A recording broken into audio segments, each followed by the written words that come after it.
छठे घर में गुरु स्थापित हैं तो इसका क्या मतलब बनता है, क्या होगा इससे आपका फल।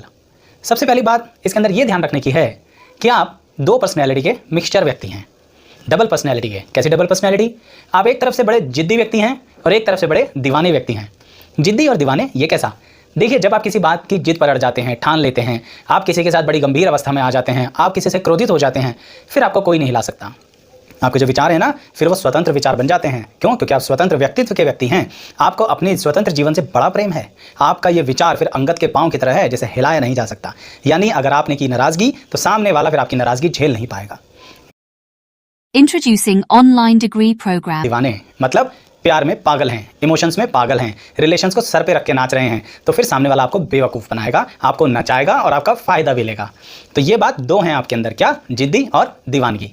जैसे कि मैंने आपसे कहा कि आप हैं स्वतंत्र विचारों के व्यक्ति, स्वतंत्रता आपको बहुत पसंद है। फिर भी अगर ज़िंदगी में अपने करियर का चुनाव करेंगे ना, यानी अपने रोजगार के बारे में चयन करेंगे, तो खास ध्यान रखिए कि छठे घर में गुरु कहीं ना कहीं आपको नौकरी के अंदर ज़्यादा तरक्की दिलाएंगे एज़ कम्पेयर टू कि आप अपना स्वतंत्र कार्य करें। उसका कारण है दर्शकों, क्या?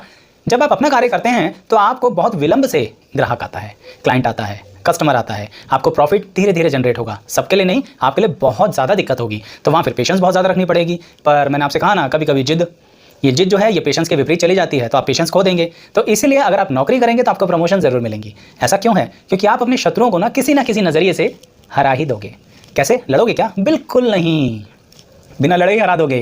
कैसे हरा दोगे? कारण क्या है दर्शकों कि जब छठे घर में गुरु होते हैं तो आप में बड़ी सौम्यता लाते हैं इस विषय को कि आप सामने या पीछे से जाके अटैक करते ही नहीं। क्यों? स्थितियां ही नहीं बनती ऐसी, आपको सामने से अटैक करने की जरूरत ही नहीं पड़ती। शत्रु अपने आप ही भाग जाता है। क्यों? क्योंकि कुदरत आपका साथ दे रही है। इसलिए छठे घर की कहानी है कि कुदरत आपके लिए बनी है, भगवान के लाडले हो आप, इसलिए जब मुसीबत आएगी तो आपको कुछ ना कुछ बेनिफिट भी मिलेगा। अभी आगे और बताता हूं कि किस तरह से धोखे की बात मैंने आपसे कही।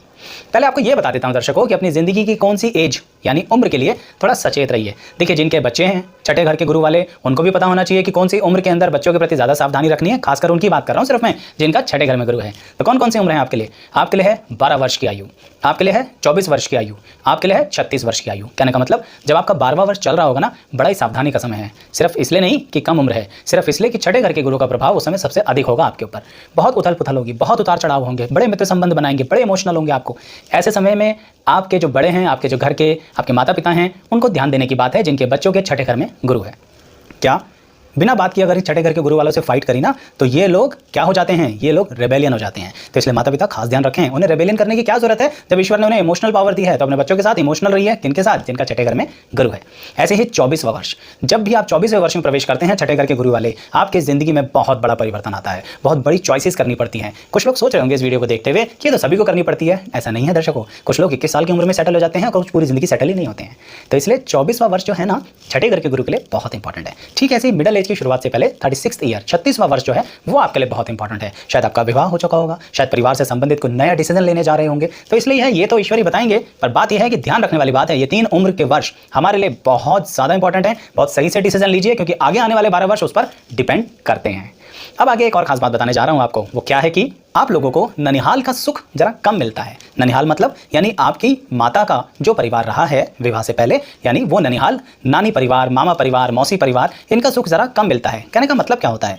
देखिए, जब छठे घर में हमारे गुरु ग्रह बैठे होते हैं जिसके जीवन के अंदर, कहने का मतलब ये है कि या तो उनका ननिहाल शुरुआत से ही धन के प्रति कमजोर होता है, या फिर आपका वहाँ जाना आना जाना नहीं रहता है, या फिर कोई ऐसी अवस्था बनती है कि आपका उनसे कोई खास लेना देना बनता नहीं है। अब इसमें ऐसा नहीं है कि आपका ननिहाल परिवार के साथ कोई लड़ाई हो जाती है, कोई झगड़ा हो जाता है। बस शास्त्रों में लिखा है और मैंने अपने अनुभव से भी देखा है कि छठे घर के गुरु वालों को ननिहाल से जरा लाभ इतना नहीं मिल सकता जब तक कुछ और योग आपके जीवन में ना हो।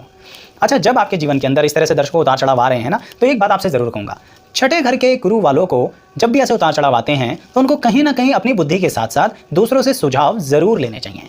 आपके जो वेल विशर है ना, उनसे सुझाव लीजिए। अब ये तो देखिए, आपको देखना पड़ेगा कि आपका वेल विशर कौन है। पर अगर आपने अपने वेल विशर के सुझाव को साइड कर दिया, यानी बाय साइड कर दिया, ध्यान नहीं दिया, तो फिर नुकसान थोड़ा उठाओगे। क्यों? ऐसा क्यों कह रहा हूं मैं? क्योंकि मैंने आपसे बोला ना कि आप जिद्दी भी हो और दीवाने भी हो। तो ऐसे समय में अगर सिर्फ अपने आप को समझदार समझा तो थोड़ी सी बेवकूफ़ी हो जाएगी। इसलिए थोड़ा 4-5 लोगों से पूछ लीजिए, सबके विचारों पे चिंतन कीजिए, और फिर उसके बाद उस उम्र के पड़ाव में या उस बड़े इंपॉर्टेंट डायरेक्शन में डिसीजन लीजिए। सिर्फ जिद पे अड़े रहे तो ये आपको बैकफायर करेगी और थोड़ा नुकसान देगी, और बाद में फिर संभलने का मौका मिलता नहीं है दर्शकों। जब आपका गुरु छठे घर में होता है तो आपके पिता से संबंधित एक बात बताना बहुत ज़रूरी है दर्शकों। क्या आपका पिता के साथ संबंध कैसा रहेगा? देखिए, आपका अपना पिता के साथ संबंध तो ठीक रहेगा, पर संबंध से ज़्यादा एक और बात यह है कि क्या कि जब आपने जन्म लिया तो उसके 6 वर्ष के अंदर अंदर आपके पिता का कार्य बहुत अच्छा हो जाएगा। इसमें बात सिर्फ पिता की नहीं है। हाँ, कारण क्या है कि हमारे शास्त्र ना पिता के अनुसार लिखे हैं। माना जाता है कि कर्म सिर्फ पिता करते हैं। मेरा मानना अपने अनुभव से यह है कि जन्म के 6 वर्ष के अंदर अंदर आपके घर में सारी सुख संपत्ति आएगी।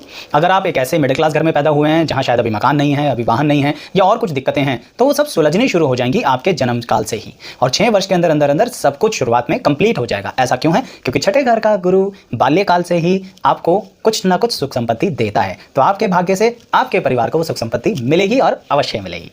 अच्छा, थोड़ा सा आगे बढ़ते हैं।